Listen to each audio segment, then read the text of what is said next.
گەشەکردن و شلوڤەکردن کوهینên هێژا و خۆشتوی وەکی هەمی ڕۆژە چەند مەفایەکە ئەژوی بابەتی وەرگرن. ئەڤروکە و بۆ پتر خزمەتکردنا هەوەیەن هێژا و خۆشتوی ئەمڕا بووینە میێڤانداریە مامۆستای زۆر بەڕێز هەرێم کەمال ئاغا ئەندامی سەرکردایەتیە یەکەتیە نیشتیمانیە کوردستانی و بەرپرسێ مەڵبەندی چارێ دهۆکی یەکەتی نیشتیمانی کوردستان آن هەیە خودێ دێبابەتێ مایە ئەڤروکە یەگرێدای بیتن بسەر وێ چەندێک و مەتەرسیە داعش لەسەر هەرێما کوردستانی چەندە ئایا مەتەرسیە داعش لەسەر هەرێما کوردستانی مایە یان لاواستر وە خۆڕاگریە هێزên پێشمەرگەی هەمبەر داعش و هەروەسا هاریکاریکردنا وڵاتên پێشکەفتی ویەنزەڵ هێزên جیهانê hemberî wê çendêk û piştgiriya pêşmergeyî bêtekirin hember wê çendêk û Daeş bête şnavbirin û heman demda egerê hatina Daeş bû herêma Kurdistanê vî şêweyî çi bûye û çawa Daeş wisa berê xwe da herêma Kurdistanê. Ev pisyare û çendîn pisyarê dî dêş mamosta herêmî hênekirin hêviya min ew em bişên pîça xizmeta heweyên hêja û xweştivî bikin. Mamosta herêm dest pêkê tu gelek bixêr hadî ser seraser çava bû êvara badînan. Spas bû ew bu bername êvara badînan. Zor zor spas. Mamosta em bêjîn hegerem bêjîn destpêka hatna Daeş heta vê gavê. Tu dibînî Daeş metirsiya wê wekî destpêkê mayel ser herêma Kurdistanê yan lawaz bûye êdî ew metirsiya berê ku hatiye hezirkirin ji dest daye û nemaye. دووبارە سوپاس بۆ بەرنامەکەتان دیارە داعش وەکو پێناسا وەکو فکر وەکو باوگراندی داعش دەتوانین وا پێناسە بکەین کە ڕێکخراوەی تیرۆریستی سەلەفی جیهادی تەکفیریە ئەم ڕێکخراوە دەتوانین بڵین داعش لە ڕابردوو سوودی لە کۆمەڵێک ڕێکخراوی تیرۆریستی یان درێژکراوی ئەم ڕێکخراوە بووە یان تاواکەری ئەم ڕێکخراوە با بڵێن لە ڕابردوو سوودی لێوەرگرتووە واقعی جوگرافی جیۆپۆلیتیکی مێژووی ئەم ناوچەیە بە کۆمەڵێک کۆکاری فکری سیاسی ئاینی مەسەبی بۆتە پێوانگەیەک یان شوێنێکی باشتر بۆ گەشەکردنی ئەم ڕێکخراوانە ئەگە تێبینی بکەین لەوانەیە بچینەوە سەر هەندێک عەقلیەتی مەسەبی لەوانەیە کە باسی فکر بکەین لەوانەیە بگەرێتەوە سەر نێوان خلافەتەکانی عەباسیەکان ئەمەویەکان بۆ نمونە کاتێک کە ئەمانە بڕیاری کوشت و بڕ یەکتریان دە بڕیاری لە یەکتر تا ئەو پەڕی تونند و تیژی لە گەریکتر بەکاریان هێنا سەر یەکتریان دەبڕنەوە دەچوو بە مەکە دواتر بۆ شام دەهات ئەمانە لە نێوان وەکو باوەنگراندی دینی کە ئەمە خەلفەتێکی مێژووی هەیە کە لەم ناوچەیە ئەم ململانەیە دینیە مەسەبیە بەردەوام بۆ مەسەبیە زیاتر توانین بەردەوام بووە دیارە ئەمە بێگومان لە ئەوروپاش شەڕی زۆر گەورە نێوان پرۆتستانت و کاتۆلیکەکان هەبووە بەڵام فترەیەک بووە دەتوانین ئەم فترەیە بە فترەیەکی ڕەشی ئەوروپادانرا بە پێخێنەوە ئەوروپیەکان بەڵام کۆتایی پێهات و لە دوای ئەمە بوو بە گۆڕانکاری بوو بە کۆمەڵێک واقعی باشتر بەڵام بینەوە سەر بابەتی خۆمان کە ئایا داعش وەکو باوەگران باسمان کرد کە فکرێکی جیهادی سەلەفی تەکفیری باوەڕ نەبوونی بە هیچ ڕێکخراوێکتر باوەڕ نەبوونی بە هیچ تێوەر و فکر و بنەما و هیچ واقعیشتر دیارە بێگومان ئەمە خەتەرێکە لەسەر مرۆڤایەتی خەتەرێکە لەسەر دیموکراتیات خەتەرێکە لەسەر ژیانی تاچی هەموو کۆمەلگا بە شێوەیەکی گشتی دیارە لە پرانسیپەکانی داعش هەموو نەتەوەکانتر دیار لە عەرەب ڕەت دەکاتەوە بە نەتەوەی دوێمی دادنێ هەموو ئەدیان دینەکانتر دیار لە دینی ئیسلام بە پێناسەی خۆشیان ئەمان ڕەت دەکەنەوە دەبێت باج بدەن یان ئەمانەی کە خۆیان چەندینێکیان دیاری کردو کە دەبێت ئەم دینانە نەمێنێن یان ناو بچنیان هەلگری وەکی مەلێ بێت وەکو بڵێ بۆیە بێگومان هەموو ئەو بیرروبۆچوون و فکرانێک کە لە ناو عەقڵێتی داعشەیە فکرێکن یان بیرروبۆچوونێکن دەتوانین بڵێن ئەمانە لەگەر کۆمەلگای ئێستا لەگە سەردەمی ئێستا لەگەر ژیانی ئێستا بە تەواوەتی دووشتی دژبەیەکن بۆی ئەمە خەتەرێکە دەتوانین بڵێن سەر مرۆڤایەتی لەسەر ژیان لەسەر کۆمەلگەی مەدەنی و ئەم کۆمەلگەی مرۆڤایەتی بە شێوەیەکی گشتی بۆیە داعش تەنیا خەتەرنی لەسەر هەرێمی کوردستان لەسەر عێراق بەڵکو ترسە خەتەرە لەسەر تەواوی کۆمەلگەی مرۆڤایەتی و ئەگە تێبینیش بکەین بەهانە و هاتنی کۆمەلگەی نێودەوڵەتی ئەمڕۆ بۆ پرچەکردنی ناوچەکە و هاتنیان بە پراکتیک بۆ لە ناوبردننی داعش و ئەمە خۆی لە خۆیدا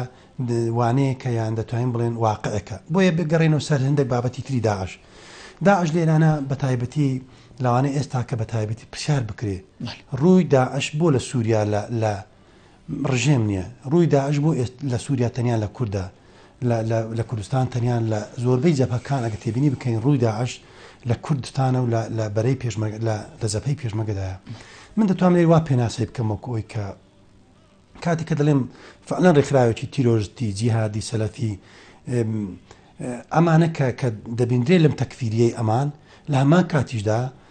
پرۆژەیەکی قەومیش لە ناوتواوەتەوە ئەگە تێبینی بکەین هەمان ئەوەی کە لە عقلێتی داعش دەبیندرێت ڕابردوو لە حەزبی بەئسمان بینیوە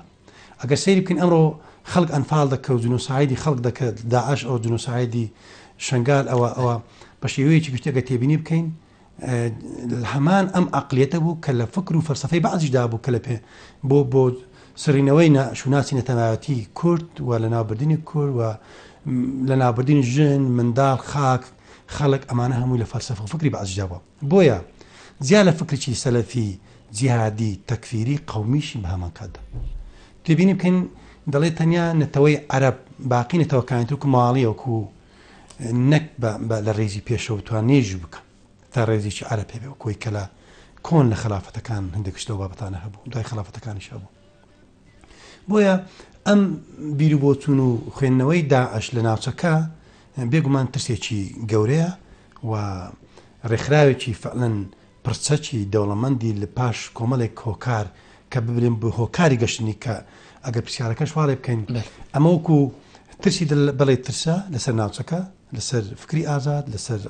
مرۆڤایەتی لەسەر دیموکراسی لەسەر پرۆسەی سیاسی لە عێراق و ناوچەکە ئەمە لەلایەک وە خەتەریشە لەسەر ئەوروپا لەسەر ئەمریکا و داعش زیاد لە ڕێکخراوەکانی ئەگە تێبینی بکەن لە نێوان قاعیدە کاتێک ڕای دەگەیان دەڵێ ئێمە لە هەر کوێ کوفر هەوێ ئێمە جیهاد دەکەین ڕێکخراوی داعش لەسەر وتەی وتەبێژەکەی یان لەسەر پەیوینی وتەبێژەکەی دەڵێت هەرچی باوەڕی بە فکری داعشەیە باوەڕی بە بەرنامەی داعشەیە دەبێت بێت لە دەوڵەتی ئیسلامی جیهادکەین بۆ فراوانکردنی دەسەڵاتی دەوڵەتی ئیسلامی و لە ناوبردنی کوفر یعنی کوفر لەسەر خاچی کورد لەسەر خاچی مسلمان و ناوچەی مسلمانیش ئەگە تێبینی بکەین لە عێراق و سووریا کە ئێستا دەوڵەتی ئیسلامیان پێکێناوە زۆربەی زۆری مسلمانە بۆیە ئەمە کە داعش دەکەی من پێم وایە ترسە لەسەر هەموو مرۆڤایەتی بۆی ئەمریکا ئەوروپا زۆربەی وڵاتانی عەرەبی بە جددی هاتنە سەرخەت هاتوونە سەر ئەوەی کە ئەم بەرنامە سقەتەی داعش ئەم بەرنامە ڕابردووی داعش کە لە ڕابردوو مرۆڤایەتی زەرەری پێوە بینەوە کە لە ڕابردوو مرۆڤایەتی ناشرین کراوە بە هەرسوکەوتی ڕابردووی وەکو داعش بۆی ئێستاش مرۆڤایەتی و نەتەوە یەکگرتوەکان وڵاتە پێشکەوتەکان زەرهێزەکان مرۆڤایەتی بە شێوەیەکی گشتی ئەم عقلێتە سقەتەی داعش ممکنە قبول بکرێت ئەمە خاڵیەکەمان بێت هی دووەم ترسی داعش لەم ناوچەی وەکو هەرێمی کوردستان بێگومان هێزی پێشمەرگەی کوردستان خۆشبەختانە ئەمڕۆ شەڕی داعش دەکە دەتوانێت لە جیهاتی هەموو جیهان داعش بە چەکی دەستکەوتووی لە ڕژێمەکەی سووریا و لە جێشەکەی حکوومەتی ئیتحادی سوپای ئیتحادی دەتوانین بڵێن خۆی زۆر پرچە کردووە ئەمە زیاد لە پرچەکبوونی پاشماوەی دوو سوپای جەیشی سووری و سوپای عێراق هەردوو سوپا دەتوانین بڵێن کاتێک لە بەدەستدانی زۆر بە ئەو شوێنانی کە داعش دەچی بەسەر داگرتووە بۆ نمونە لە عێراق لە محافەزەی پارێزگای نینەوە فەرقەی دوو فەرقەی سێ لە پارێزگای سەلاحەدین فەرقەی چوار لە ئەنبار ئەمانە هەموو کۆمەڵێک فەرقە دەتوانین بڵێن سێ چوار فەرقە لەم ناوچەیە چەک و جبەخانەکانی دەستچەتەکانی داعش کرد ئەمە خۆی لە خۆیدا بووە چەکێکی پێشکەوتوو کە لە دەستی ئەم مرۆڤە نەخۆشانە بێگومان ئەمە کارێکی ترسناکە لەسەر ناوچەکە و بەتایبەتی ئەم سنوورانی کە ئێستا وەکو باسم کرد زۆربەی زۆری داعش ڕووی لە ناوچەی کوردیدایە کە ئەمەش تاواکەری ئەو پرۆژە قەومی شۆڤێنی عەرەبیە کە لە ڕابردوو بەعسەکان پێڕانەگەیشتون لە چوارچەوەی توانەوەی بەناوی فکری ئیسلام و لە پەنای فکری ئیسلامدا وەکو باسم کرد ئەم چەکانێک کە وەکو بەڵام لە هەمان کاتیشدا لێرە بەرگری پێشمەرگەی کوردستان بەرگری شەڕوانانی کورد لە ڕۆژ ئاوای کوردستان لە کوردستانی باشوور لە هەموو ئەوانە سەرماندیان بۆ دنیا کە پێشمەرگە خەڵکی کورد ئینتیمای بۆ خەڵک و خاچی خۆی بەهێزترە لە ناوچەکە لە خەڵکی تریش چونکە ئەو بەرگری کە ئەمڕۆ پێشمەرگە دەیکە ئەگە تێبینی بکەن لە شنگال تا دەگاتە جەلەولا ئەم بەرگریکردنەی لە قەرەتەپا لە خانەقین لە جەلەولا لە کەرکووک لە هەموو جەپەکان تا دەگاتە ڕەبیعە و ئەو ناوچانەی کە پێشمەرگەی تێدایە بە ئەمەری باشترین بەرگری بەخۆ دەبینی نەکە تەنیا لە سەنگەری بەرگریدایە بەڵکو لە سەنگەری بەرەو پێشچوون و هێرشیشدایە بۆ سەرچەتەکانی داعش وا نمونەی تر بینەوە لە ڕۆژئاوای کوردستان لە هەموو کانتۆنەکانی کە پێچیان هەیە بۆ ئیدارەیەکی سەربەخۆ خۆبەڕێوەبردن کوردانی ڕۆژئاوا ئەمڕۆ باشترین خۆراگری کە بوون تەسەمبوری خۆراگرنەوەی ئیمان بە تایبەتی کۆبانێ ئەمەش وێنەیە کە دەتوانین بڵێن کورد خوێندنەوەیەکی تەندروستی ئێستای دنیا بۆ کورد ئەمریکا ئەوروپا کە دەبێنن کورد چۆن لە پێناو لە ناوبردننی خەڵکانێک کە دژی بە یاسا خەڵکانێک کە بە عقلێتێکی نەخۆش هاتون تا ساحاب بۆ لە ناوبردننی مرۆڤایەتی شارستانێت هەموو ئەوانە کورد ئەمڕۆ دەتوانین بڵێن لەم سەنگەرە بەرگری دەکات کورد لەم سەنگەرە واتە شەروانان و پێشمەرگە ئەمڕۆ لە سنگری بەرگریدان لە پێناو پاراتنی شارستانیت لە پێناو پاراتنی کەرامەتی مرۆڤایەتی لە پێناو پاراتنی خاک و خەڵکی ئەم ناوچەیە لە پێناو پاراتنی ئەدیانەکان بۆ نمونات کریستانەکان چیان ماچیان بەسەهات لە منطقەی قەرەقوش شەبەک چیان بەسەهات هەمیان ئەوەی کە دەستیان کەوت و بە تایبەتی برایانی کەوانی کە شیعە بوون ئێزدەکان چیان بەسەهاتیانمانە کە جنۆساید کرانە منطقەی شنگار نمونەی گوندی کۆچۆ لە 1700 کەسی کە زیاتر لە 1500 کەسیان شەهید کردن بیان بزریان کردن بۆیە ئەمانە دژ بە مرۆڤایەتین دژ بە عقلێتی سەردەمن لە سەدەی 20 کۆکردنەوەی ئەم عقلێتە لە ناوچەیەک پێم وایە ئەمەش لە نەتیجە سەرکەوتن بۆ مرۆڤایەتی و پێشکەوتن خواز و سەردەمە سەرکەوتن بۆ هێزی پێشمەگە و ئەوەی باوەڕی بە ئازادی پرۆسی دیموکراتی داگیر بێ سەرکەوتن بۆوانەیە زۆرجان مامۆستا ئەم بێژین بەرسەواتە گەلێک پرسیار بۆ منژێ دەرزبوون ئەمەیەکی کە هینە سەرم بێژین دەستپێکە هاتنە داعش بەلکو هیچ نیشانین هەندێ پێوە دیار نەبوون کو داعش بوو هەرێما کوردستانی هاتی هەنی ئەوانە بەلکو گەلێک جیهانژیدا گەلێک ڕاگەهاندنەژیدا دیار کرد و مە ئەو کوردا هەرێما کوردستانی هیچ مشکلە گەلنینە و ئەم نەهاتینە و دەستی خۆ درێژکەینەوە ئەت وەختێکێدا هەر ئێکسەر بەری خوددا هەرێما کوردستانی و بدژواری ئەم بێژین شارەت گەلمە کرد ئەو ئێک بۆچی ئوساب دژواری داعش بەری خوددا هەرێما کوردستانی و شارمە گەلمە کرد و هەمان دەمدا وەختی کردنا شەڕی و دیارکردی کوڕیە نەباش بوو کووردا ئەرێ لایەنین سیاسیین هەرێما کوردستانی خواندنەکە ساخلەم هەبوو بۆ بەرگریکردن لە داعش لە بەشی یەکەمی پرسیارەکەت سەبارەت بە هاتین داعش یان قەبەکردن و گەورەبوونی داعش لەم ناوچەیە دەگەڕێتەوە سەر کۆمەڵێک باوەمگرات کۆمەڵێک یان دەتوان بڵێن لە دایکبوونی داعش زادەی ڕژێمە دکتاتۆرەکان بووە نەک تەنیا ئەوەی کە لە دوای پرۆسی ئازادی عێراق کە مەبەستم دوای پرۆسی بڵێ ئەمەش کەم و کوڕی هەبووە بەڵام ئەگە تێبینی بکەین فکر و فەلسەفەی داعش وەکو باسم کرد لە ڕابردووش دەگەڕێتەوە بۆ ئەو بەرنامەیە کە ئەمڕۆ بە ناوی سەلەفیەت و جیهادی و تەکفیرەکان ئەگەر خۆ بناسێنرێ و وا پێناسێ بکەین بەڵام خۆرامان کات پرۆژەیەکی قەومی شوێنی عەرەبیش بە لە ڕابردوو بەرامبەر بنێتەوەکەمان ئەمە لەلایەک لاشتر ئەگە تێبینی بکەین کاتێک کە داعش هاتە ناوچەکە ئەگەر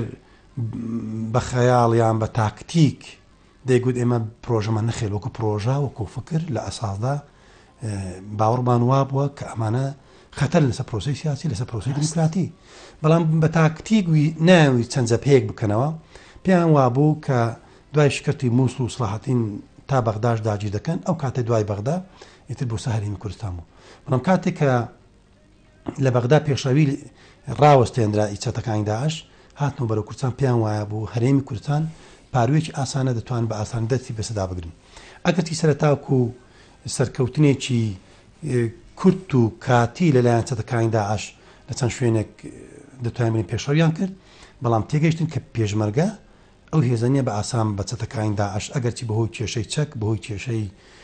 تەوزیعی جوگرافیا و سنوورێکی فراوانی شەرگەکان کە لە کاتێکی کورت کرایەوە شەرگەیەکی فراوان وەکو بەکران بە باشی نەکرا ئەم سەنگەرە بەرگریانە احتیفاز پێ بکەین یان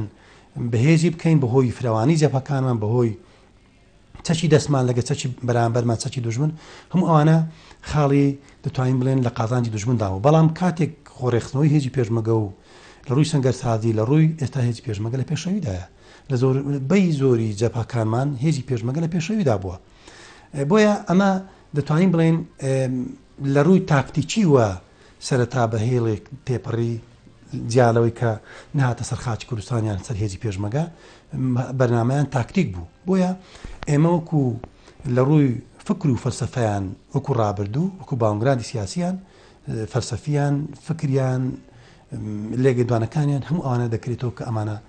دژی دموکراسین کورد دموکراسەتی دەوێت کەواتە ئەمە لێرە خاڵەکە دژ بێچین دژی خاچی کوردستان کە ئەمڕۆ لە چوارچێوەی هێزی پێشمەرگە و دەسەڵاتی پێشمەرگە کە لە دوای پرۆسەی ئازادی عێراق پارێزرا بوو پارێزرا بوو بۆیە کاتێک کە ئەگە تێبینی بکەین فکر و فەلسەفەی بەعسیەکان و پاشماوەی بەعسیەکان چۆن بوو بەرامبەر ناوچە کێشە سەرەکان ئەمانەی کە ئێستا لە ناوچەتەکانی داعش خۆیان دەبینەوە کە بەشێکی زۆریان سەرکردەکانی بەعز بوون لە ڕابردوو هەمان فکر و فەلسەفەن بەڵام لە بەرجێکی تر بە ڕیشێکی تر بە عەقڵێکی تر بۆیە ئەمە واقعەکە دەتوانین بڵێن ئەمانە دژمنی کورد بوونە چ لە سەرەتاوە و ئێستا و ئایندەش دژمنی کورد دەبن بە دژمنی کوردش دەمێنەوە چونکە ئەمانە نە کورد دەتوانێت ژیانێ لەگە بەسەر ببە نەجیرانەتیمان قبول بێ نە فکر و فەلسەفە و ئێمە کە کورد نەتەوەیەکی ئاشتیخوازە چاوی لە داژیکردن و خاک و خەڵکی تر نەبووە بەڵکو ئەمانە ئەم دڕندانن کە دوێنێ پێرە لە جنۆسایدەکەی شنگان خۆیان پێناسە کرد بۆ خەڵک ئەمانە دەسەڵاتێکی بچووکیان هەبوو لە منتقەیەکی بچووک توانیان ئەم پێناسی خۆیان بکەن ئەی بەیانی دەوڵەی ئیسلامی فراوانتر بێ لە عێراق و لە سووریا دەبێت چی بکەن ڕۆژنامەنووسەکانی ئەمریکا بریتانی بە دڕندەیەک لە بەرچاوی هەموو دنیا سەریان بڕین بۆیە ئەمانە دژی مرۆڤایەتین دژی بەشەریەتن دژی شارستانێتن دژی ژیانن بە شێوەیەکی گشتی بۆیە لە چوارچێوەی ئەم خوێندنەوەی دنیا بۆ ئەم ڕێکخراوە چەتەیە و بربەریەیە وای کرد کە ئەمانە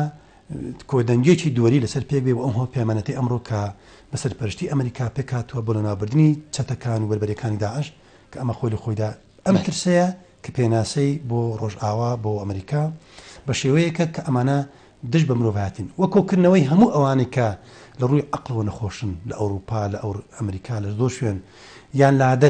لادەرن لە یاسا یان خەڵکی ئینادن لەگەر فکر و فەلسەفە و ژیان لەنە ئەم چەتانە خۆیان دەبینەوە ئەمانەی باوەڕیان بەتەنیا بە کوشتن هەیە وەکو چۆن بربەریەکان پێناسیان بۆ مرۆڤایەتی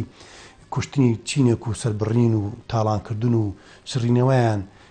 قەبەلێتێک یان تیرەیەک لەسەر تیرەیەکی تر ناوچەیەک لەسەر ناوچەیەکی تر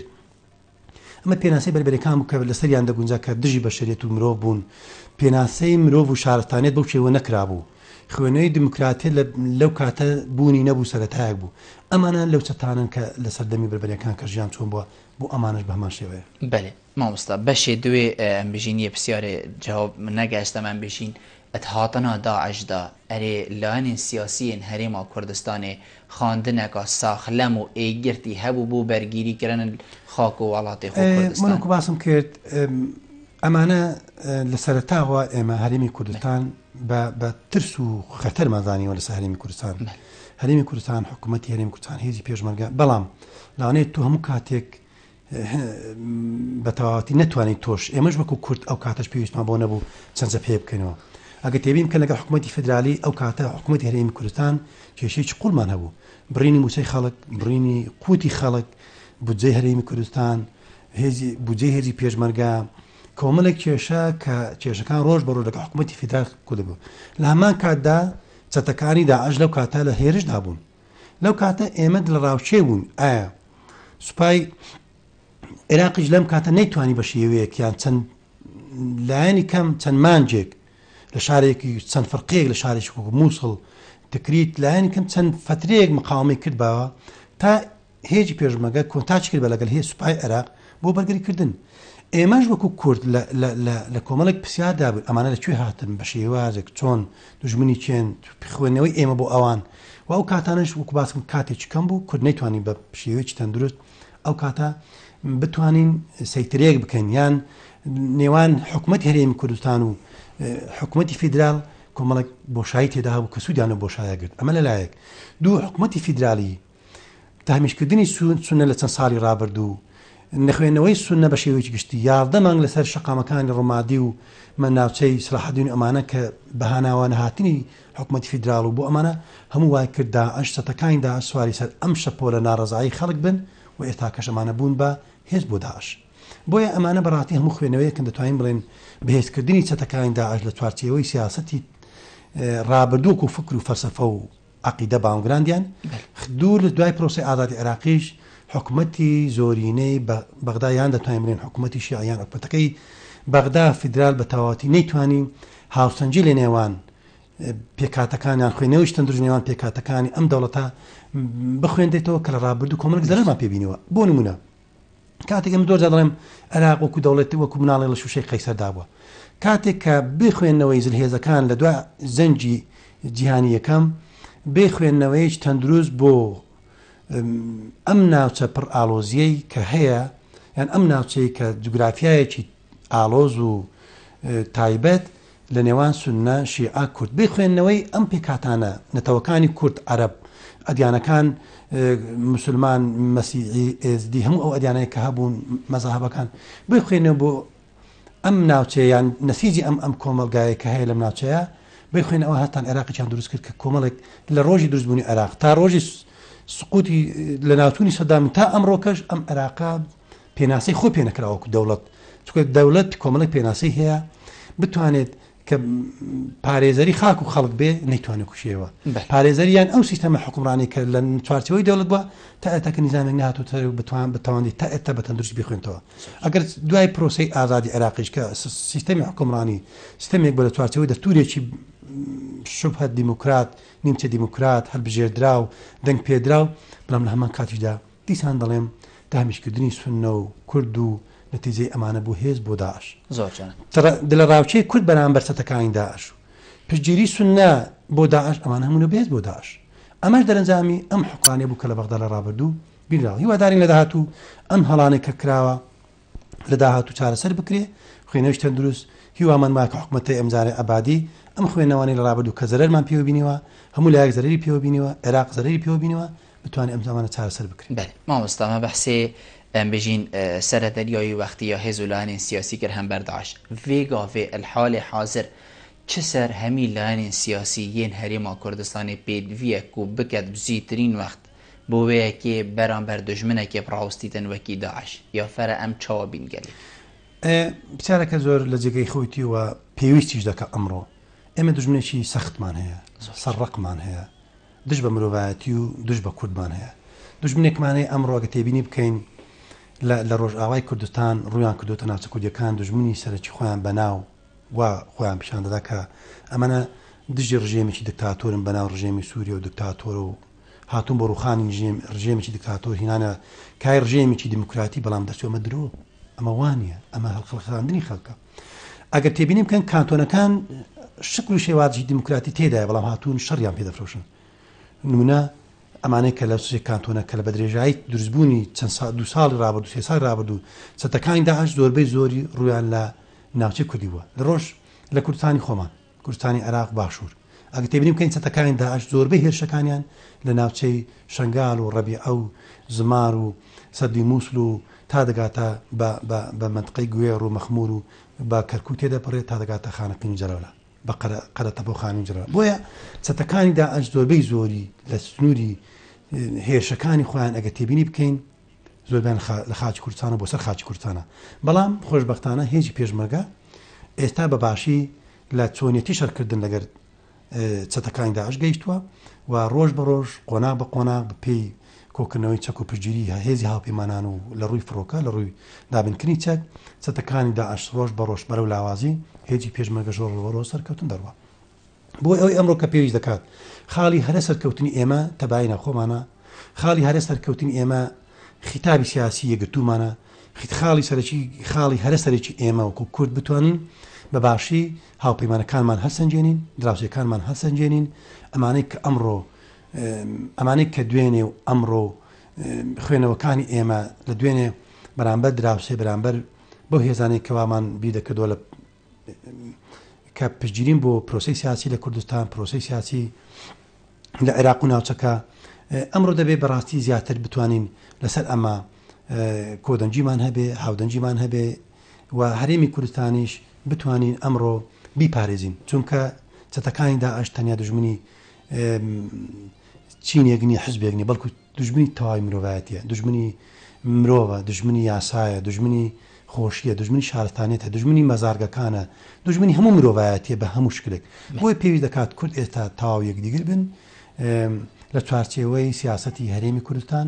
ڕنگدانەوەی سیاسەتی هەرێمی کوردستان کە ڕنگدانەوەیەک بێ بتوانین هەم لە ڕووی بەهێزکردنی هێزی پێشمەرگە هەم لە ڕووی بەهێ بێزکردنی هاوپەیمانەکانمان و هەم لە ڕووی بێزکردنی لۆبیەکانمان لە دەرەوە بتوانین زیاتر قەنەعاتی هێز هاوپەیمانەکان بێنێ کە ئەم چەتانە ئەم چتانی داعش ترس و دڵڕاوچێن خەتەر لەسەر هەموو مرۆڤایەتی هەموو ناوچەکە بۆیە پشتگیری زیاتر دەرەوە بۆ هەرێمی کوردستان ئەمە خاڵێکی گرنگە لە تەبای یەک ڕێزی نیشتیمانی و کوردەوە دەبێت و خۆشمان دەبێت ئەو ڕاستی تێبگەین ئەمە ئەوڕۆ تەلبەندین یان تەل دراوە یان کل لە هەر چادەورەگە تێبینی بکەین خوێندنەوەی دەبێ وامان هەبێت کە دەبی تێبگەین کورد ئەمڕۆ تاکە خاڵی سەرکەوتنی ئێمە تەبایی و یەگرتن و خیتابی سیاسی گرتووە ئەگەر چەند کەم و کوڕێک دەبیندرێت لە چەند ڕۆژی ڕابردوو لە فتر ڕابردوو بە هیواین ئەمانە زوو چارەسەر بکرێ چونکە چارەسەرکردنی ئەمانە مای سەرکەوتن و زامانی سەرکەوتنەکانمانە بەردەوامی ئەمانە و هەندێک من پێم وایە کۆمەڵێکشتی نایاسایی و زەرگایاندنی بە هەرێمی کوردستان و ناوبانجی هەرێمی کوردستان و حکوومەت و هەتە لایەنە سیاسیەکانش بە تێکڕایی بەێ مامۆستا ئەم بینە سەر ئەم بێژین هاریکاریە وڵاتێن ڕۆژئاوا و ئەمریکا تایبەتی هەکەرم سەحکەینێ بەلکو و گەلێک وڵاتێن ڕۆژئاوا تڕژدن بۆیەکی پەرچەکردنا پێشمەرگەی بزیترین وەخت بێتەکردن و ئەم بێژین داعش بێتە شناو برن و ئەمریکا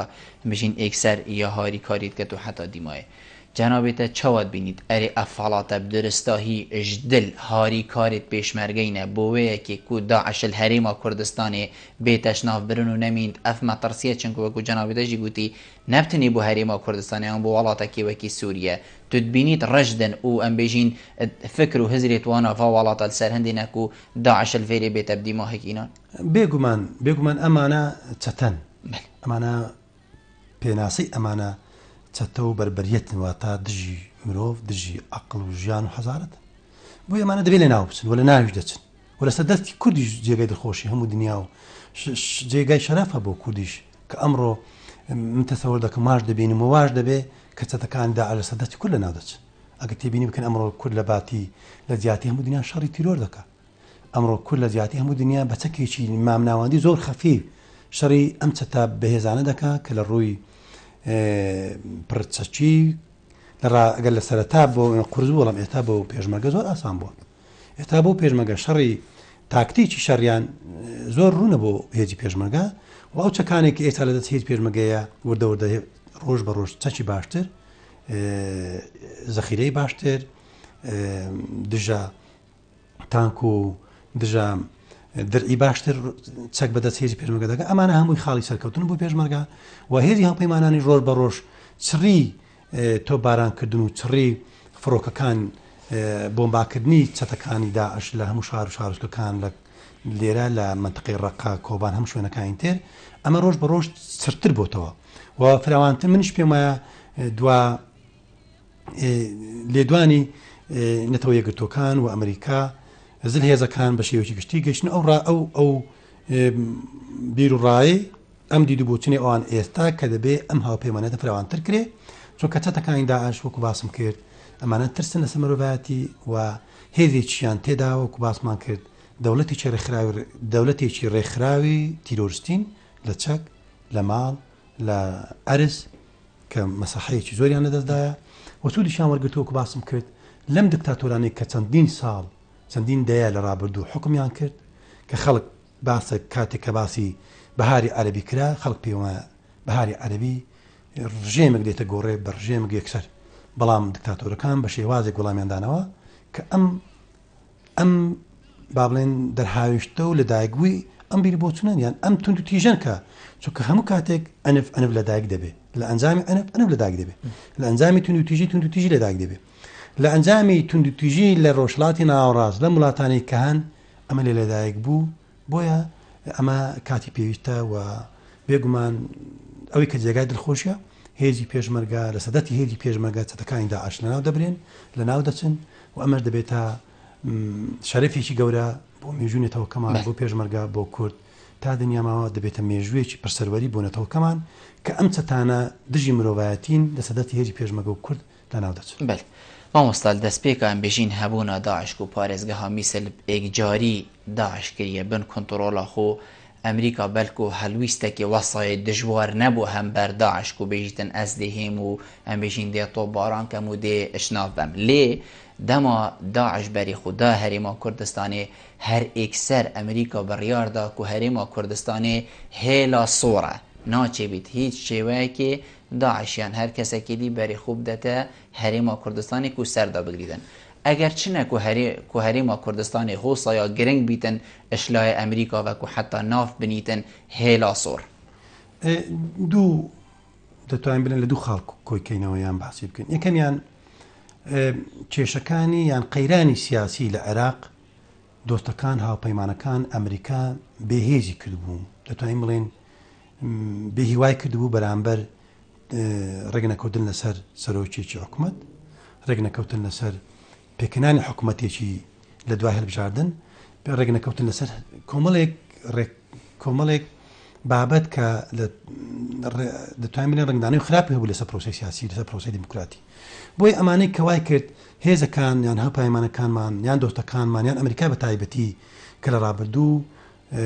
خوێن و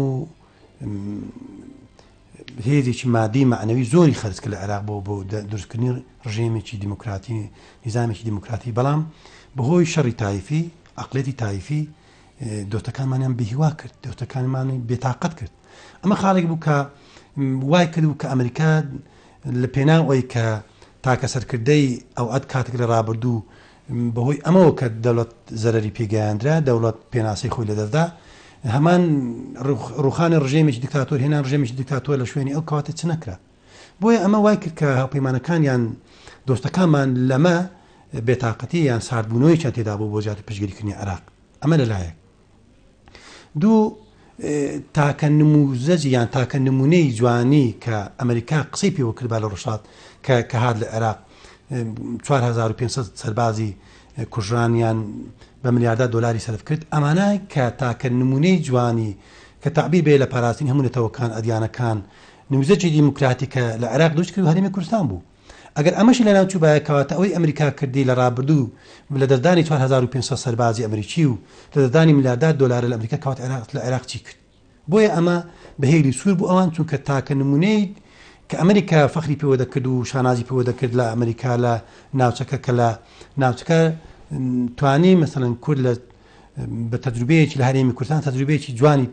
پیشانی دنیا و ناوچەکە بدرێ کە بێتە ڕنگدانەوەی با لەسەر عێراقیش. ئەمە خاڵێکی گرنگ بوو کە ئەمریکا پێیوا بوو و هەمان کاتیشدا کورد لە ڕابردوو زولمی لێکراوە. پێمە ئەمە وەڵامدانەوەیکی زولمی مێژوو بوو کە ئەم جارێک کورد زولمی لێ نەکرێت ئەمریکا لەسەر دەستی ئەمریکا بریتانیەکان. بۆیە لە هەمان کاتدا وەڵامدانەوەیکی مێژوش بوو کە بتواندرێ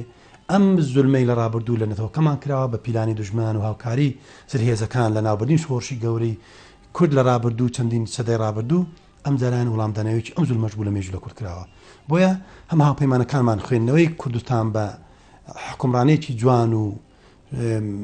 واقعێک کە لەگەر عێراق زۆر فەرقی هەبوو بپارێزرێ. لە هەمان کاتیشدا ئەمانە ئەم چەتانە کاتێک کە هەموو ئەو ناوچەیان داگیر کرد بێگومان ئەمانە خەتەر وەکو باسم کە ترسن لەسەر ئەمریکا لەسەر ڕۆژئاوا لەسەر تەواوی مرۆڤایەتی. بەێ مامۆستا جەنابێتە بەحسێوی چەندی کرد و درێژەهەیە مێژوێدا غەدرە کووردا هاتێکردن ئەرێت و نابینیت گەلک مێژوی خۆ دوبارە کرد گەلک جارە هەندێک وڵات لێ کەفتینە و سەر ئاخا کوردستانی خۆشێک سافی کردە و دەستپێک و دیمایی کاژی کورد و هەرێما کوردستانی ئەمبێژین ئەف ئاخە بووە ڤەحیە ئەvە هەمان تشت بوو دوبارە بوو هەمان سیناریۆ بوو هەندێک وڵاتە بەلکو کێشەت گەلێک هەبی وەکو جەنابێتە دەستپێکیشی گوت گەلک کەسل ئۆڕۆپا و ئەمریکا هاتین گەشتنەوە بەلکو نەساخە نەفسی یعنی هاتنەوێرێ الڤێری ئەڤا کەسانە بن تو نابینی ئەvە هەمان سیناریۆ بوو ئەوڵ ئەمبێژین قرنێن بەرێ دوبارە بوو ڤەت وێجارێدا. من وا نابینم ئەمە لەگەڵ ڕابردوو هاوشێوەی یەکتر بێ، وا نابینم ئەمە لەگەڵ ڕابردوو چۆن لە کاتێک کە بەناوی سەفەویەکان عوسمانەکان لەسەر خاچی کوردستانیان دابەش دەکرد بێ ئەوەی کورد حزوری هەبێت لە ڕێکەوتنەکان بەڵام ئەمجار ئەمە زۆر دوورە لە واقع. کورد ئەمڕۆ بۆتە ڕقەمێک لە ناوچەکە ئەم بەرخۆدانەی کورد لە ڕابردوو کردوێتی ئەم بەرخۆدانەی کورد لە ڕابردوو لە پێناو دیموکراتێت و مرۆڤایەتی و مافنێتەوە کەمان کردوێتی هیچ هێزێک ئەمڕۆ ناتوانێت ناوی بە و هێزێکە پێگەیشتووە لە پێناو خزمەتکردنی مرۆڤایەتی لە پێناو خزمەتکردنی دیموکراتی لە پێناو خزمەتکردنی هێزێک نەبووین نەتەوەیەک نەبووینە ببینە کێشە لەسەر ناوچەکە بەڵکو کورد لە ڕابردووش هێزێک بووە زولمی لێکراوە. ئەگەر تێبینی بکەین کاتێک پێش ئەوەی دەوڵەتی تورک دروست بێ کورد هاریکاری بوو، کورد دەتوانین بڵێم پشتگیری بووە بۆ لایەنێک لە پێناو لەم بەشە جوگرافیایی با بڵێن کاتی خۆی عوسمانەکان، بەڵام لە هەمە کاتێک کە دەوڵەتی تورک دروستکرا کورد تامیش کرا کاتێک کە دەوڵەتی عێراق دروست کرا کورد تامیش کرا کاتێک کە دەوڵەتی ئێران دروست کرا کورد تامیش کرا هەمویان لە پەنای دین و کۆمەڵێک واقعی سیاسی توانرا سوود لەمانە وەرگرن ئیمپراتۆرەکان کاتێک کە دەتوانەوە دەوڵەتی جوانی بە خۆیان دروست دەکرد بەڵام دیسان لەسەر حسابی کورد بۆ خۆش باس کرد بۆیە ئەم جارەیان کورد لەمە دەرباز بووە نەک چاومان لەوەیە یان ترسمان لەوەیە کە ئەمە دووبارە بێتەوە بەڵکو ئێمە دەڵێن ئەم زولمەی کراوە لە ڕێککردنەکەی ساڵی 1960 ساکس بیکۆ کە جوگرافیا ئەم ناوچەیە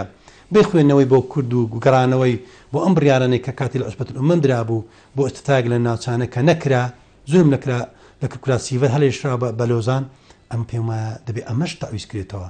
نەک ئەمە واقعەیەکی جوگرافی سیاسی ناوچەیی ڕاستی ئەم ناوچەی ئەوە دەردەخا کە دەبێت ئەمڕا ئەم زولمەی لە مێژوو کرا لە کورد دەبێت